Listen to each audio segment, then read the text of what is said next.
ಅದೇನಿದೆ ಪರಿಶೀಲನೆ ಮಾಡಬೇಕಾಗಿದೆ. ಮೈಸೂರು ನಗರ ಬೆಳೀತಾ ಇದೆ.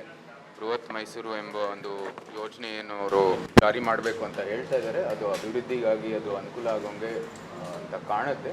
ಆದರೂ ಸಹ ನಾವು ಇನ್ನು ನಮ್ಮ ಮೈಸೂರು ಪರಂಪರೆ ಸುತ್ತಮುತ್ತ ಇರೋ ರೀತಿ ಅದರ ಕಾಳಜಿ ಇಟ್ಕೊಂಡು ಈ ಒಂದೇನು ಆ್ಯಕ್ಷನ್ ಪ್ಲ್ಯಾನ್ ಇದೆ ಅದನ್ನ ನಾವು ಸೃಷ್ಟಿ ಮಾಡಬೇಕಾಗಿರೋದು ಎಲ್ಲಕ್ಕಿಂತ ಮುಖ್ಯವಾದದ್ದು. ನಮ್ಮದು ಇನ್ಪುಟನ್ನು ಕೂಡ ಮತ್ತು ಮೈಸೂರಿನ ಅಭಿವೃದ್ಧಿ ಹೊಲಿಸ್ಟಿಕ್ ಆಗಿ ಮಾಡುವಂಥದ್ದು ಪ್ರಯತ್ನವನ್ನು ಮಾಡ್ತೀವಿ.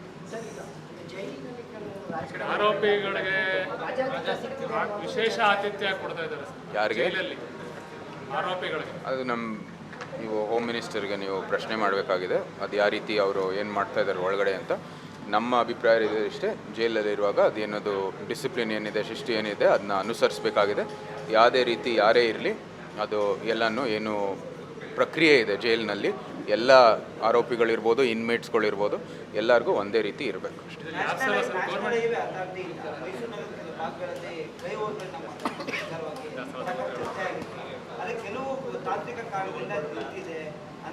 ಫ್ಲೈಓವರ್ಗಳು ಮಾಡಬೇಕು.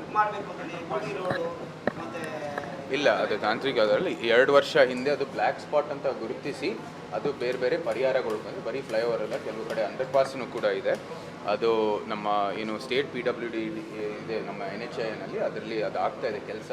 ಅದು 2.5 ವರ್ಷ ಹಿಂದೆ ಕೊಟ್ಟಿರೋಂಥದ್ದು ಪರಿಹಾರ. ಅದು ಪುನಃ ಪರಿಶೀಲನೆ ಮಾಡಬೇಕಂತ ಒಂದು ಏನು ಸಲಹೆ ಒಂದು ಬಂದಿದೆ. ಅದನ್ನ ಮಾಡಿಸ್ತಾ ಇದ್ದೀವಿ.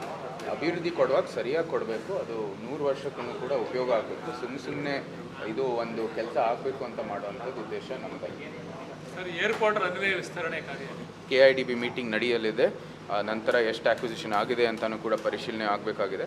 ನಂತರ ನಾವು ಆಕ್ವಿಸಿಷನ್ ಆಗಿದ ನಂತರ ಅಂದರೆ KIDB ಮುಗಿಸಿದ ಏನು ಪ್ರಕ್ರಿಯೆ ನಂತರ ನಾವು ಅದು ಸಿವಿಲ್ ಏವಿಯೇಷನ್ ಮಿನಿಸ್ಟ್ರಿಗೆ ಹ್ಯಾಂಡ್ ಓವರ್ ಮಾಡ್ಬೋದು. ಅವರು ಆದಷ್ಟು ವೇಗವಾಗಿ ಕೆಲಸವನ್ನು ಮಾಡೋಕ್ಕೆ ಶುರು ಮಾಡ್ತಾರೆ.